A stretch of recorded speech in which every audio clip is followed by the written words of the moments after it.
Hello, aspirants. Welcome to Bhagyalakshmi IAS Institute, where passion meet purpose.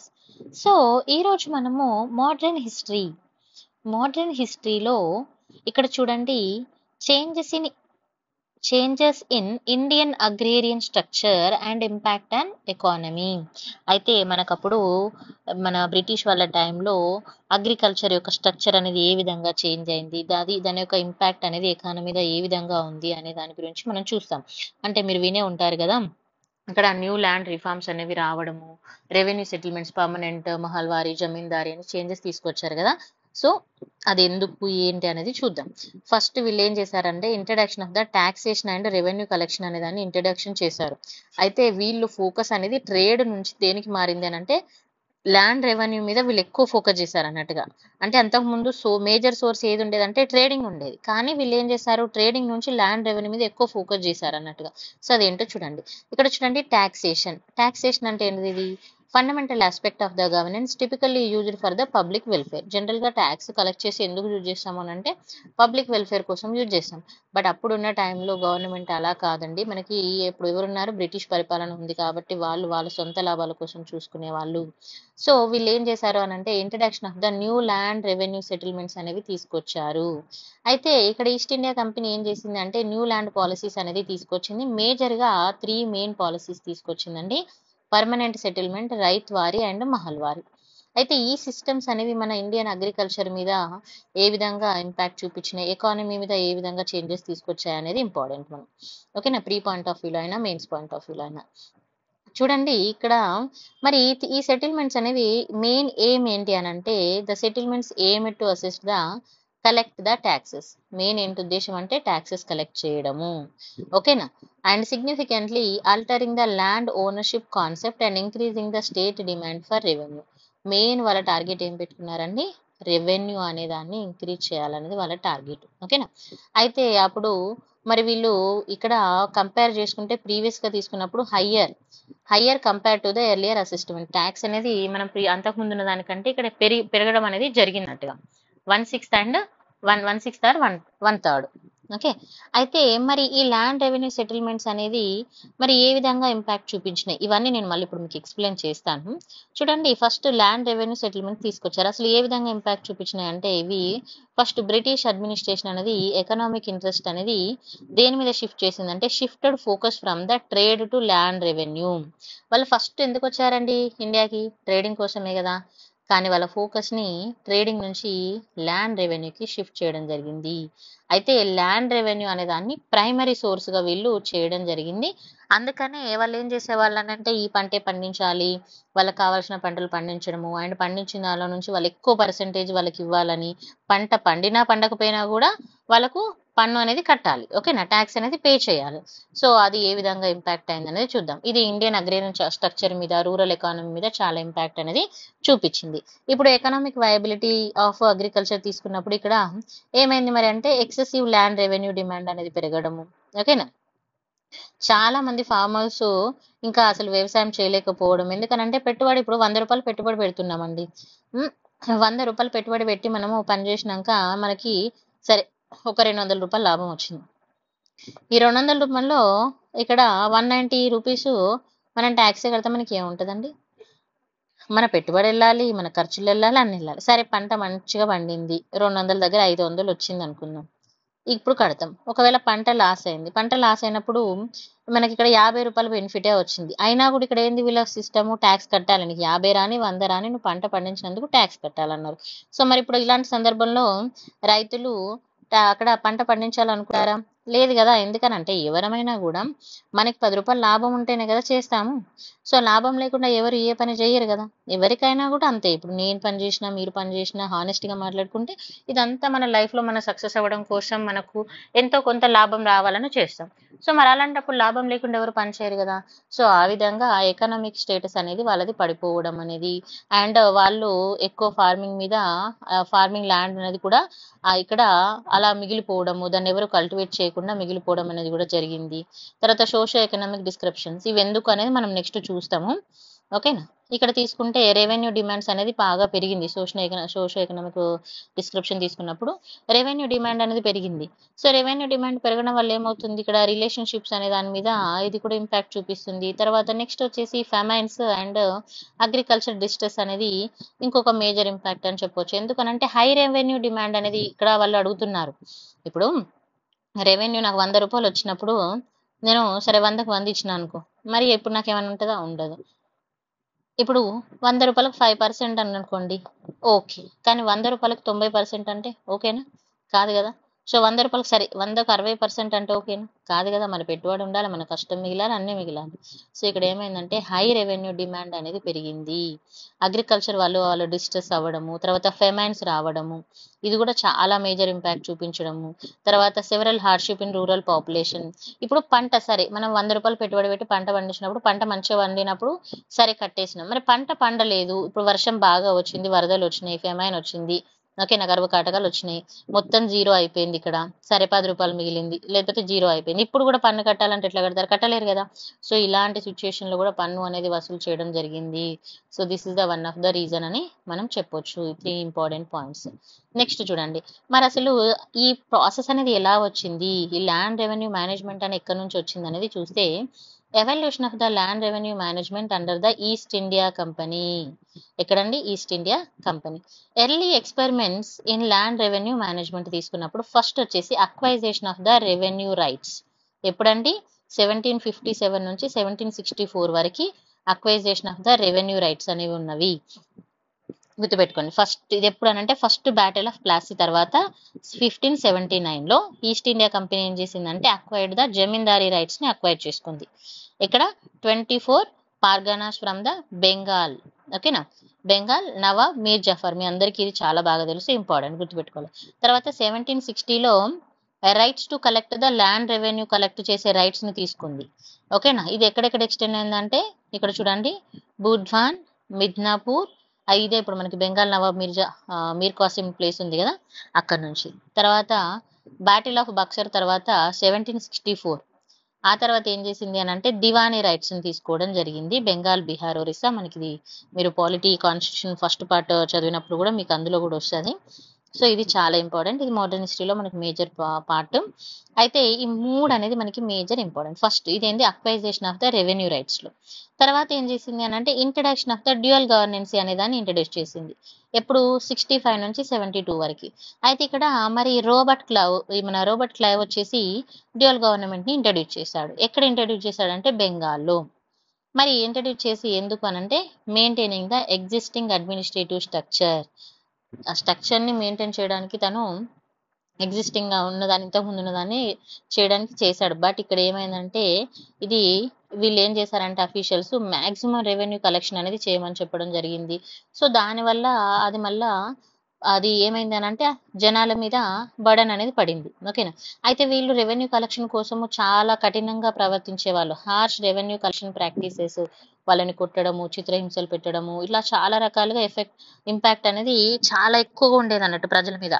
So అదొకటి. తర్వాత Bengal famine అనేది రావడం కూడా ఇక్కడ one of the major important thing అనేది మనం గుర్తుపెట్టుకోవాలి. తర్వాత transition to direct revenue collection. దాని తర్వాత స్టెప్ ఏం చేసిందంటే 1772లో డైరెక్ట్ రెవెన్యూ కలెక్షన్ అనేది వచ్చింది.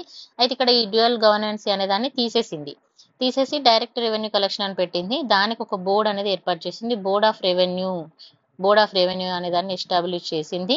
ఇక్కడ యూరోపియన్ ఆఫీసర్స్ ఎవరైతే ఉంటారో వీళ్ళని కలెక్టర్స్, ఓకేనా, వాళ్ళని కలెక్టర్స్ అనేవాళ్ళు. Collectors were appointed to manage the revenue affairs ని వీళ్ళు మేనేజ్ చేసేవాళ్ళు అన్నట్టుగా, అంటే ట్యాక్స్ కలెక్ట్ చేయడం లాంటివి ఇవన్నీ. తర్వాత treasury was relocated in the Musheerabad to Calcutta, మళ్ళీ వాళ్ళ ట్రెజరర్ ని చేంజ్ చేసుకోవడం జరిగింది. నెక్స్ట్ ఇవంతా ఏంది మనకి ఇక్కడ ఏం చదువుతున్నాం గుర్తుపెట్టుకుని, ల్యాండ్ రెవెన్యూ మేనేజ్మెంట్. ఈ ల్యాండ్ రెవెన్యూ మేనేజ్మెంట్ అనేది ఏ విధంగా ఎవల్యూషన్ అయింది అనే దాన్ని చూసుకుంటున్నాం. నెక్స్ట్ 1772 నుంచి 1770 వరకు ఏమైందంటే introduction of the farming system అనే దాన్ని ఇంట్రడ్యూస్ చేశారు. సో ఇక్కడ వారెన్ హాస్టింగ్ వచ్చేసి ఏం చేశారంటే ఫార్మింగ్ సిస్టమ్ అనేది ఇంట్రడ్యూస్ చేశారు, రిమెంబర్ దిస్. అయితే ఇక్కడ ఏమైందంటే where the right to collect revenue was auctioned to the highest has to be for the 5 years period.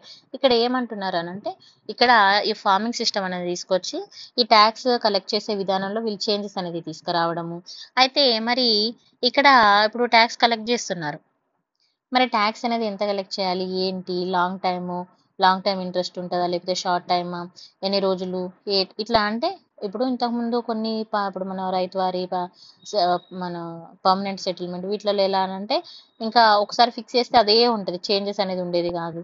So తర్వాత రైతు వారికి వచ్చినాక కొన్ని చేంజెస్ తీసుకొచ్చారు. మహల్వారిలో కొన్ని చేంజెస్. ఇట్లా మనకి అసలు ఏమేమి ఉంది ఏంటి అనేది మనం ఇక్కడ చూసుకుంటాం. అయితే వారెన్ హాస్టింగ్ వచ్చిన తర్వాత ఫార్మింగ్ సిస్టమ్ అనేదాన్ని ఇంట్రడ్యూస్ చేయడం. ఓకేనా? తర్వాత ఇక్కడ మెయిన్‌గా ఏందనంటే ఈ రెవెన్యూ కాంట్రాక్టర్స్ అనేవాళ్ళు రావడము. ఇది మెయిన్ ఇంపార్టెంట్ ఇక్కడ. నెక్స్ట్ కరప్షన్ అనేది పెరగడము. ఇప్పుడు ఏమైతది మధ్యలో ఉన్నవాళ్ళు వాటిని మనకి ఇప్పుడు ఫర్ ఎగ్జాంపుల్ ఒక స్కీమ్ అనేది రిలీజ్ అయితే అది పర్ఫెక్ట్‌గా అందరికి వెళ్తుందా అనంటే మధ్యలో తినేవాళ్ళు చాలా ఉంటారు గదా! సో, ఆ విధంగా ఇక్కడ గూడా అదే ప్రాసెస్ అనేది ఎగ్జిక్యూట్ అవ్వడం జరిగింది. నెక్స్ట్ వచ్చేసి transition to the annual settlement and permanent settlement. ఇక్కడ ఏం చేశారంటే annual settlement and permanent settlement అనేది రావడం జరిగింది. అది 1777 నుండి 1793. ఇక్కడ ఏమైందంటే చూడండి మెయిన్‌గా due to the failure of the farming system ఏదైతే వారెన్ హాస్టింగ్ ఇంట్రడ్యూస్ చేసిన ఫార్మింగ్ సిస్టమ్ అనేది ఫెయిల్ అవ్వడము and revert to the annual సెటిల్మెంట్‌కి రావడము. 1784లో వీళ్ళు ఏం చేశారంటే idea of the permanent land settlement system అనే దాన్ని ఇంట్రడ్యూస్ చేశారు ఫస్ట్. అయితే ఇది ఏందంటే పిట్స్ ఇండియా యాక్ట్ ఉంది కదా మనకి పిట్స్ ఇండియా యాక్ట్ కింద రావడం జరుగుతుంది గుర్తుపెట్టుకోవాలి. అయితే లార్డ్ కార్న్వాలిస్ మన 1786లో రావడం జరిగింది. ఇతను వచ్చేసి ఏం చేశాడంటే పర్మనెంట్ సెటిల్మెంట్‌ని బెంగాల్‌లోకి తీసుకురావడం జరిగింది. అయితే పర్మనెంట్ సెటిల్మెంట్ కింద జమీందార్స్ ఉంటారు కదా వీళ్ళు ఏమయ్యారంటే రికగ్నైజ్డ్ యాజ్ ద ల్యాండ్ ఓనర్స్‌గా రికగ్నైజ్ అయ్యారు. తర్వాత they are responsible for paying a fixed annual revenue. అయితే వీళ్ళు ఏందనంటే ఒక సంవత్సరానికి ఇంత ఫిక్స్డ్ యాన్యువల్ రెవెన్యూ అనేది పే చేయాలనేది ఇక్కడ వీళ్ళు ఖచ్చితంగా పే చేయాలి. అయితే 10 year settlement based on 89% of the rental value. అయితే వీళ్ళు ఏందనంటే ఇప్పుడు ఒక కాంట్రాక్ట్ లాగా మధ్యలో ఉండి మనకి ఎంత పేమెంట్ చేయాలి ఏంటి అనేది చూసుకుంటారు. అయితే ఇక్కడ రైతు పే చేసినా చేయకపోయినా జమీందార్ అనేవాడు ఖచ్చితంగా చేయాల్సి ఉంటుంది ఇక్కడ ఈ కాంట్రాక్ట్ కింద. సో ఇప్పుడు వీళ్ళు ఖచ్చితంగా చేయాలంటే వీళ్ళు ఏం చేస్తారు రైతుల్ని పీడిస్తారా పీడియరా? సో అట్లా రైతుల్ని వీళ్ళు టార్చర్ చేయడం ఇట్లా జరిగేది అన్నట్టుగా. ఓకేనా? Next impact and legacy. మరి ఇంపాక్ట్ అండ్ లెగసీ తీసుకున్నప్పుడు చూడండి సోషల్ అండ్ ఎకనామిక్ ఇంపాక్ట్ ఏ విధంగా ఉంది. సింపుల్‌గా చూడండి. అగ్రేరియన్ డిస్ట్రెస్ అండ్ మన పీసెంట్ అప్రైజింగ్ అనేది రావడం జరిగింది. ఎందుకనంటే వాళ్ళు రెవెన్యూ అనేది వేరియస్ రెవెన్యూ సిస్టమ్స్ అనేది ఇంట్రడ్యూస్ చేయడము ఈస్ట్ ఇండియా కంపెనీ వాళ్ళు. తర్వాత రెవెన్యూ కలెక్షన్ కోసము అందరిని చాలా టార్చర్ పెట్టడము. ఇదంతా ఎలా అనంటే ఒక డిస్ట్రెస్‌లోకి వెళ్ళిపోయింది. అందరికి గూడా ఒక డిసప్పాయింట్ అయిపోయి ఇంకా అందరూ తిరుగుబాటు చేయడం అనేది స్టార్ట్ చేశారు. తర్వాత అడ్మినిస్ట్రేటివ్ చేంజెస్ అనేది రావడం జరిగింది. లైక్ ఇప్పుడు transition from the dual government to the direct కలెక్షన్‌కి ట్రాన్సిషన్ చేయడము, పర్మనెంట్ సెటిల్మెంట్స్ తీసుకురావడము. ఇవన్నీ కూడా ఏందంటే మనకి సోషియో ఎకనామికల్ ఇంపాక్ట్ తర్వాత అడ్మినిస్ట్రేటివ్ చేంజెస్ ఇవన్నీ ఇంపార్టెంట్ అన్నట్టుగా. తర్వాత లాంగ్ టైమ్ కాన్సిక్వెన్సెస్ ఈ పర్మనెంట్ సెటిల్మెంట్స్ తీసుకొచ్చినప్పుడు ఏమైంది providing the stability in the revenue కలెక్షన్‌లో స్టెబిలిటీ అనేది ఉండడం. సో ఇట్లా చాలా రకాలుగా చేంజెస్ అనేది మనకి రావడం జరిగింది. అయితే మరి ఫస్ట్ మనం ఇందాక పర్మనెంట్ సెటిల్మెంట్ అన్నాం కదా! సో ఇప్పుడు ఫస్ట్ పర్మనెంట్ సెటిల్మెంట్ ఎప్పుడొచ్చిందో చూద్దాం. ఇప్పుడు ఇక్కడ మాట్లాడుకున్నాం కదా! సో చూడండి పర్మనెంట్ సెటిల్మెంట్ 1793 ఎవరంటే లార్డ్ కార్న్వాలిస్ బెంగాల్‌లో. ఓకేనా? మరి ఇక్కడ మెయిన్ ఆబ్జెక్టివ్ ఏందనేది చూసుకోవాలి. బ్యాక్‌గ్రౌండ్ తీసుకున్నప్పుడు the existing revenue system under the East India company were deemed unsustainable and improvising peasant of hindering agriculture productivity. సింపుల్‌గా చెప్తాను చూడండి. ఇక్కడ ఏమైందనంటే బ్యాక్‌గ్రౌండ్‌లో తీసుకున్నప్పుడు మనకి ఎగ్జిస్టింగ్ రెవెన్యూ సిస్టమ్ ఏదైతే ఉందో ఈస్ట్ ఇండియా కంపెనీ తీసుకొచ్చింది. ఇదేంటంటే అన్‌సస్టైనబుల్‌గా ఉండడము. అంటే ఎప్పుడూ చేంజెస్ తీసుకురావడము, లేదనంటే ఒక సంవత్సరానికి మార్చడము, లేకపోతే 2 సంవత్సరాలకి మార్చడము ఇట్లా చాలా రకాలుగా ఉంది. సో ఇక్కడ ఏం చేసిందంటే అలా కాదు ఒక పర్మనెంట్ సెటిల్మెంట్ సిస్టమ్ అనేది తీసుకొద్దామని తీసుకురావడం జరిగింది.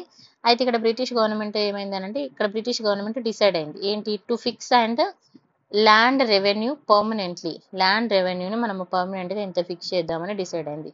ఓకేనా? అంటే ఫర్ ఎగ్జాంపుల్ ఇప్పుడు 10% కట్టాలన్నారనుకోండి. ఈ 10% కట్టడం ఉంటది. ఓకేనా? ఈ 10%కి ఫిక్స్ అయిపోవాలి. ఇంకా మళ్ళీ పంట ఎక్కువ పండినా తక్కువ పండినా అనేది కాదు. ఈ 10%కి ఫిక్స్ అయిపోతాం. ఓకేనా, చూడండి ఇక్కడ the British government decided to fix land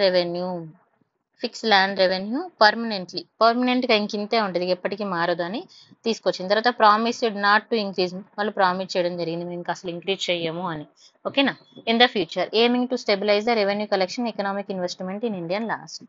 ఇది మేజర్గా వచ్చిన ఫస్ట్ బ్యాక్గ్రౌండ్. అయితే ఇక్కడ మరి ఏమైంది అని అంటే చూడండి, సెటిల్మెంట్ విత్ ద జమీందార్స్. వీళ్ళు ఏం చేశారంటే దీనిలో పర్మనెంట్ సెటిల్మెంట్లో జమీందార్ తోటి సెటిల్మెంట్ అనేది చేసుకోవడం జరిగింది. Under the previous system revenue was collected by the Nawab from Zamindar. Previous సిస్టంలో రెవెన్యూ ఎవరు కలెక్ట్ చేసేవారు? నవాబ్స్. ఎక్కడి నుంచి? జమీందార్స్ నుంచి. ఇందాక మనం చెప్పుకున్నాం కదా, జమీందార్ నుంచి జమీందారులేమో ఈ ఫార్మర్స్ దగ్గర కలెక్ట్ చేస్తే వీళ్ళేమో వాళ్ళ దగ్గర కలెక్ట్ చేయడం ఇట్లా ఉండేది అన్నట్టుగా. అయితే ఇక్కడ కలెక్ట్ చేసేవాళ్ళు. నెక్స్ట్ ఇక్కడ ఏమైంది చూడండి, who turn the collected from the peasants and often adding extra charges. అయితే ఈ జమీందారులు మరి ఎక్కడి నుంచి కలెక్ట్ చేస్తారు? రైతుల దగ్గర నుంచి. సో మరి రైతుల దగ్గర నుంచి వీళ్ళు కలెక్ట్ చేసి ఈ నవాబ్స్కి ఇచ్చేవాళ్ళు. అయితే ఇక్కడ ఏమైందంటే ఈ నవాబ్స్కి ఇచ్చేవాళ్ళు, ఈ జమీందారులు వీళ్ళ దగ్గర ఇంకా ఎక్కువ డబ్బులు అనేది ఎక్స్ట్రా చార్జెస్ అనేది తీసుకునేవాళ్ళు. ఎందుకంటే వీళ్ళకు కూడా లాభం ఉండాలన్న దాంతో మళ్ళీ అత్యాశ ఎక్కువ మెయిన్గా. సో వాళ్ళు బాగా సంపాదించుకోవాలని, సో వీళ్ళ దగ్గర నుంచి వీళ్ళు ఎక్కువ తీసుకునేవడం. ఇట్లా ఏమైందనంటే చాలా అందరికీ ప్రాబ్లమెటిక్గా అనేది తయారైంది. తర్వాత పర్మనెంట్ సెటిల్మెంట్ అనేది ఏమైంది అనంటే ఇక్కడ ఈ పర్మనెంట్ సెటిల్మెంట్లో was negotiated directly with the zamindars. So వీళ్ళు డైరెక్ట్గా జమీందార్స్ తో నెగోషియేట్ చేయడం. Zamindars were transferred into the landlords. ఇక్కడ ఏమైందనంటే జమీందార్స్ని ల్యాండ్ లార్డ్స్గా ట్రాన్స్ఫర్ చేయడం జరిగింది, అంటే మార్చడం జరిగింది. And recognized as the legal owner of their zamindaris. వీళ్ళు లీగల్ ఓనర్గా ఇక్కడ రికగ్నైజ్ చేయడం జరిగింది. ఓకేనా. తర్వాత మరి ఈ మెయిన్ కీ ఫీచర్స్ ఏంటి పర్మనెంట్ సెటిల్మెంట్లో అంటే సింపుల్గా రెవెన్యూ ఫిక్సేషన్. మెయిన్ ఫీచర్ ఏంటంటే రెవెన్యూ అనేది ఫిక్స్డ్ ఇంతే ఉంటుంది, ఇంకా రెవెన్యూ మారదు. ఓకేనా. సో చూడండి, land revenue was fixed at a high level. ఓకేనా, totaling 2 crore and 65 lakh rupee for Bengal, Bihar. అంటే ఇక్కడ నుంచి ఇంత రావాలి, ఇక్కడ నుంచి ఇంత రావాలని ఒక ఫిక్స్డ్ అమౌంట్ అనేది ఉంటుంది. తర్వాత రెవెన్యూ షేర్ తీసుకున్నప్పుడు zamindars were required to pay 10/11. ఎంత పర్సెంట్ పే చేయాలండి? 10/11% పే చేయాలి. ఎవరికి? బ్రిటిష్ గవర్నమెంట్కి. తర్వాత ఓనర్షిప్ రైట్స్ తీసుకున్నప్పుడు zamindar could sell, transfer or mortgage their land holdings. ఇక్కడ వాళ్ళు ఏం చేయొచ్చు? సెల్ చేయొచ్చు, ట్రాన్స్ఫర్ చేయొచ్చు. Ownership was the hereditary passing down to the head. Ownership అనేది హెరిడేట్గా, అంతకుముందు అనేది ఏంటంటే ఓనర్షిప్ అనేది హెరిడేట్గా ఉండేది కదా. జమీందార్స్కి జస్ట్ ఏంటంటే వాళ్ళు ఇప్పుడు ఈ ప్రాసెస్లో జమీందార్స్ ఓనర్స్ అయ్యారు. బట్ అంతకుముందు ఎలా అంటే అలా ఏం కాదు, జస్ట్ వాళ్ళు ఏంటంటే వాళ్ళు ఒక మీడియేటర్ లాగా ఉండేది. సో వీళ్ళు వాళ్ళ దగ్గరికి వెళ్ళి ట్యాక్స్ కలెక్ట్ చేసి గవర్నమెంట్ ఇక్కడ మన బ్రిటిష్ గవర్నమెంట్కి ఇచ్చేవాళ్ళు అన్నట్టుగా. బట్ ఇక్కడ ఏమైందనంటే వాళ్ళకి అన్ని అధికారాలు అనేది రావడం జరిగింది. ఓకేనా. తర్వాత ఇక్కడ సన్సెట్ రూల్ అని అంటాం. సన్సెట్ రూల్ అనేది failed to pay the fixed tax could result in the government action of the zamindars. ఇక్కడ వీళ్ళు ఒక రూల్ కూడా పెట్టడం జరిగింది, మనకి ఏ టైంలో పే చేయాలి, పేమెంట్ అనేది ఎప్పుడు ఏంటి అనేది ఇట్లా ఫిక్స్డ్గా పెట్టడం జరిగింది. సో దీనివల్ల ఏమైందనంటే ఖచ్చితంగా ఇప్పుడు జమీందారు ఉంటారు కదా, సో వీళ్ళు ఏంటంటే ఖచ్చితంగా వాళ్ళు ఏదైతే టైం ఇస్తారో ఆ టైంలో పేమెంట్ చేయాలి. అట్లా కొన్ని ఫిక్స్డ్ పద్ధతులు తీసుకురావడం. దీనివల్ల ఏమైందంటే నెగిటివ్ ఇంపాక్ట్ అనేది జమీందార్స్ మీద ఎక్కువ పడ్డది. ఎందుకనంటే ఇప్పుడు ఇక్కడ మెయిన్ పర్సన్ ఎవరు? జమీందారు కదా. సో జమీందారు డైరెక్ట్గా ఇప్పుడు ట్యాక్స్ అనేది పే చేయడం అనేది ఉంటుంది. సో అప్పుడు నెగిటివ్ ఇంపాక్ట్ అనేది జమీందార్స్ మీద పడ్డది. ఏ విధంగా పడ్డది చూడండి. Many zamindar struggle to meet their high tax demand. ఎందుకనంటే ఇప్పుడు చాలా మంది జమీందార్స్ వాళ్ళ యొక్క హై ట్యాక్స్ డిమాండ్ని, చాలా ఎక్కువ ట్యాక్స్ ఉంది ఇప్పుడు దాన్ని కట్టాలి, కట్టకపోతే ఏమవుతుంది? జమీందార్ లాజింగ్ దేర్ జమీందారీస్. ఇప్పుడు వాళ్ళకు ఒక విలేజ్ ఇచ్చారనుకుందాం ఫర్ ఎగ్జాంపుల్. సో ఇక్కడ ఈ విలేజ్ నుంచి వచ్చే ఫర్ ఎగ్జాంపుల్ ఒక 1 CR అనుకుందాం, 1 CR కట్టాలి గవర్నమెంట్కి. సో ఇప్పుడు ఖచ్చితంగా ఈ విలేజ్ నుంచి వచ్చినా రాకపోయినా ఎవరు కట్టాలంటే ఇక్కడ జమీందారు కట్టాల్సి వస్తుంది కదా. మరి అలాంటప్పుడు జమీందారు కట్టకపోతే ఏమవుతుంది? ఇక్కడ వాళ్ళ యొక్క జమీందారీ దాన్ని లాస్ అవ్వడం జరుగుతుంది. సో వీళ్ళకి ఏంటంటే నెగిటివ్ ఇంపాక్ట్ అనేది పడింది. ఇది 1794 నుంచి 1819 మధ్యలో ఎక్కువగా ఉంది. తర్వాత సమ్ జమీందార్స్ రిసోర్టెడ్ అండ్ ఇక్కడ ఏమైందంటే వాళ్ళ ఎస్టేట్‌ని వాళ్ళు డివైడ్ చేసుకున్నారన్నట్టుగా. స్మాలర్ పార్సెల్స్‌గా డివైడ్ చేసుకొని, మళ్ళా వాళ్ళకి సబ్ హోల్డర్స్‌కి ఇవ్వడము. ఇప్పుడు ఫర్ ఎగ్జాంపుల్ నాకొక 100 ఎకరాలు ఇచ్చారనుకోండి.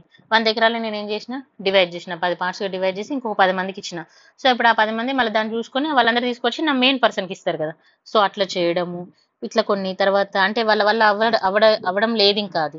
అంటే ఇప్పుడు ఒక్కరే పే చేయాలంటే అవ్వడం లేదు. అప్పుడేమైతుంది, మొత్తం జమీందారీ లాస్ అవ్వడం కంటే దే ఆర్ చూజింగ్ లైక్ ఇంకా వేరే డిఫరెంట్ వేస్ అన్నట్టుగా.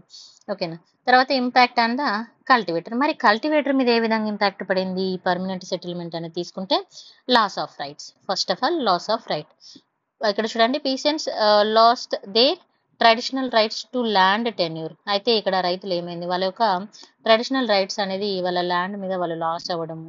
ఈ రైట్స్ అనేది వాళ్ళకి అంటే ఎక్కువ ఇప్పుడు అధికారాలు ఎవరికి ఉన్నాయండి, జమీందారికి ఉన్నాయి. సో వాళ్ళ యొక్క రైట్ అనేది వాళ్ళు లాస్ అవ్వడము కల్టివేటర్స్. తర్వాత ఎకనామిక్ ఎక్స్‌ప్లాయిటేషన్. అయితే ఇక్కడ హై రెంట్. ఇక్కడ ఏమైంది, రెంట్ అనేది పెరిగింది. జమీందార్స్ వాళ్ళకి నచ్చినంత ఇంక్రీజ్ చేసుకున్నారు. ఓకేనా.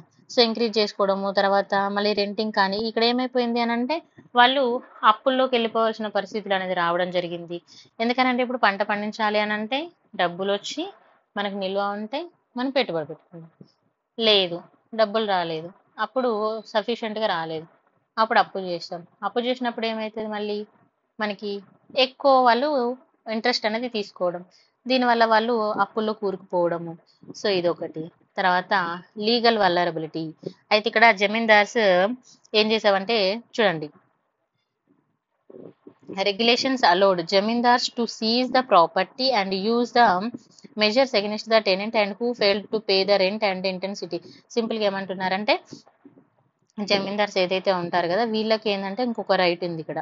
ఎవరైతే పే చేయరు కదా రెంట్, సో టెనెంట్స్ ఎవరైతే పే చేయరు కదా రెంట్, వాళ్ళ యొక్క ప్రాపర్టీని సీజ్ చేయడం అనేది కూడా ఉండేది. అండ్ వాళ్ళని అబ్యూజ్ చేయడము, తర్వాత వాళ్ళని టార్చర్ చేయడం ఈ విధంగా ఉండేది. సో ఇది కల్టివేటర్కి చాలా ఎక్కువ ఇంపాక్ట్ అనేది పడింది అన్నట్టుగా. ఇప్పుడు పంట సరిగా పండలేదు, వర్షం బాగా వచ్చింది, ఫెమైన్ వచ్చింది, వరదలు వచ్చాయి, సంథింగ్ ఏదో అయింది, నాకు పంట వెళ్ళలేదు, అప్పుడు నేను ఎట్లా కడతాను, కట్టలేను కదా. సో అలాంటప్పుడు ఏం చేసేవాళ్ళంటే వాళ్ళు ల్యాండ్ తీసుకోవడం ఇట్లాంటివి చేసేవాళ్ళు అన్నట్టుగా. మనందరికీ ఇవి మనం వినే ఉంటాం చిన్నప్పుడు, మన పేరెంట్స్ చెప్పడం కానీ. ఇప్పటికీ కూడా కొంతమంది మీరు చూస్తే లైక్ విలేజెస్లో, నాకున్న ఐడియా ప్రకారం చెప్తున్నా, విలేజెస్లో ఇప్పటికీ కూడా కొంతమంది ల్యాండ్ పెట్టి అది లైక్ అంటే బ్యాంకులు ఎన్ని లోన్స్ ఇస్తున్నప్పటికీ కూడా ల్యాండ్ పెట్టి వేరే వాళ్ళ దగ్గర డబ్బులు తెచ్చుకోవడము, లేకపోతే ₹5 వడ్డీకి అట్లా డబ్బులు తెచ్చుకోవడము, కట్టలేకపోవడము, ఇట్లాంటివి జరుగుతూ ఉంటాయి, మనం చూస్తూ ఉంటాం. సో అప్పుడు ఏంటంటే చాలా దారుణంగా ఉండేది అన్నట్టు పరిస్థితి. అది ఇంపార్టెంట్. ఓకేనా. తర్వాత నెక్స్ట్ రెగ్యులేటరీ రెస్పాన్సెస్ తీసుకున్నప్పుడు ఇక్కడ చూడండి, it was only 1859 government of India introducing the legislation to provide the limited protection to old tenants and now termed as occupancy tenants. ఇక్కడ రెగ్యులేషన్స్ అనేది తీసుకురావడము, తర్వాత legacy and long term consequences అనేది మనం ఇక్కడ చూడొచ్చు. అయితే పర్మనెంట్ సెటిల్మెంట్ అనేది Bengal, Bihar establish the framework for the zamindaris become the intermediaries. ఇక్కడ ఏమైందనంటే zamindars become the intermediary between ఎవరెవరికి మధ్య ఉన్నారండి, బ్రిటిష్ గవర్నమెంట్కి అండ్ కల్టివేటర్స్కి. ఓకేనా. ఈ జమీందార్స్ అనేది లైక్ ఒక మధ్యవర్తుల్లాగా ఉండడం అనేది జరిగింది. It provide the stability in the revenue collection for the British. అప్పుడు ఏమైంది, ఇప్పుడు నువ్వేమైనా చెయ్యి, నాకు డబ్బులు ఇవ్వాలని జమీందార్స్ తోటి ఎవరు అంటారు, బ్రిటిష్ వాళ్ళు. తర్వాత జమీందార్స్ ఏం చేశారు, నువ్వేమన్నా చేయి, నా డబ్బులు నాకు కావాలని వీళ్ళు మళ్ళీ కల్టివేటర్స్ని అనడం. సో దీనివల్ల ఏంటంటే ఎవరికి వచ్చేది వాళ్ళకి వస్తుంది, బట్ లాస్ అయ్యేది ఎవరండి, ఫైనల్గా కల్టివేటర్సే కదా. So social inequalities, economic exploitation అనేది రావడం, ఇదంతా మనం ఇక్కడ చూడొచ్చు. నెక్స్ట్ బ్రిటిష్ వాళ్ళు ఇప్పుడు పర్మనెంట్ సెటిల్మెంట్ ఉంది కదా, సో ఇది అనేది ప్రాపర్గా ఎగ్జిక్యూట్ అవ్వకపోవడము, దీనివల్ల చాలా లాసెస్ రావడము. సో మళ్ళీ దీనిలో ఏం చేశారంటే ఇంకా చాలా చేంజెస్ అనేది తీసుకురావాలని వీళ్ళు డిసైడ్ అయ్యారు అన్నట్టుగా. ఆ ప్రాసెసింగ్ అనేది ప్రాపర్గా ఎగ్జిక్యూట్ అవ్వకపోవడం వల్ల సో వీళ్ళు పర్మనెంట్ సెటిల్మెంట్ నుంచి రైతువారీ సిస్టమ్ని ఇంట్రడ్యూస్ చేయడం అనేది జరిగింది. మరి రైతువారీ సిస్టమ్ తీసుకున్నప్పుడు అసలు ఈ పర్మనెంట్ సిస్టంలో వచ్చిన ఫెయిల్యూర్స్ ఏంటి అనేది మనం చూసుకోవాలి. ఫెయిల్యూర్స్ తీసుకున్నప్పుడు ఫినాన్షియల్ ఛాలెంజెస్ అనేది రావడం జరిగింది. 1811లో తీసుకున్నప్పుడు బ్రిటిష్ వాళ్ళు రియలైజ్ అవ్వడం స్టార్ట్ చేశారు. Permanent settlement did not allow for the increasing the land revenue. అయితే ఇక్కడ ల్యాండ్ రెవెన్యూ అనేది ఇంక్రీజ్ అవ్వట్లేదు అని వాళ్ళు రియలైజ్ అయ్యారు. ఎందుకనంటే వీళ్ళు ఫిక్స్డ్గా పెట్టారు కదా, ఇప్పుడు ఒక ఫిక్స్డ్ పర్మనెంట్ ఇంతే ఉంటది అని పెట్టేశారు. సో అప్పుడు ఏమైతుంది, దాన్ని ఇంక్రీజ్ చేయడానికి లేదు. సో వాళ్ళు అప్పుడు రియలైజ్ అయ్యి ఇది వద్దు, ఇది మార్చేద్దాం అని మళ్ళీ అనుకుంటారు. ఓకేనా. తర్వాత ఎకనామిక్ థియరీ ఆఫ్ ఇన్ఫ్లేషన్ అనేది ఇక్కడ వీళ్ళు చేసుకోవడం జరిగింది. సో ఈ విధంగా వాళ్ళకి లాస్ వస్తుంది అండ్ అది ప్రాపర్గా లేదు అని వాళ్ళు రియలైజ్ అయ్యి మళ్ళీ దాన్ని రైతు వారీ సిస్టంలోకి చేంజ్ చేయడం అనేది కూడా జరిగింది. అండ్ దీనిలో మళ్ళా ఇక్కడ జమీందార్స్కి లాసే ఉంది, కల్టివేటర్స్కి లాసే ఉంది అండ్ గవర్నమెంట్, అప్పుడున్న గవర్నమెంట్ ఎవరండి, బ్రిటిష్ వాళ్ళు. సో వాళ్ళకు కూడా ఇక్కడ లాభం లేదు. సో అందుకని చేంజెస్ అనేది తీసుకొచ్చారు. నెక్స్ట్ వచ్చింది ఏంటంటే రైతు వారీ సిస్టమ్. ఇది 1820లో మద్రాస్ ప్రెసిడెన్సీలో ఇంట్రడ్యూస్ చేయడం జరిగింది. ఈ రైతు వారీ సిస్టమ్ గురించి నేను మీకు నెక్స్ట్ క్లాస్లో చెప్తాను. ఓకేనా. Thank you so much for watching. మీకు ఈ వీడియో నచ్చితే లైక్, షేర్ అండ్ సబ్స్క్రైబ్ కూడా చేసుకోండి. ఎందుకనంటే మీకు ఇంట్రెస్ట్ ఉంటే నేను నా టైం కూడా ఇన్వెస్ట్ చేసి చేస్తాను. సో కొంతమంది నోట్స్ అడుగుతున్నారు. యాక్చువల్గా నేను మన వెబ్సైట్లో అప్లోడ్ చేయడానికి ట్రై చేస్తాను, ఇంకా కొంచెం టైం పట్టిద్ది. ఎందుకనంటే వెబ్సైట్లో ప్రజెంట్ కొన్ని శాంపిల్ కాపీస్ మాత్రమే అవైలబుల్గా ఉన్నాయి. సో మన కొత్త వెబ్సైట్ అనేది ఇప్పుడు అవైలబుల్గా ఉంది, భాగ్యలక్ష్మి ఐఏఎస్ ఇన్స్టిట్యూట్ అనే వెబ్సైటు. సో దానిలో అప్డేట్ చేయడానికి ట్రై చేస్తాను. ఓకే అండి. Thank you so much for watching.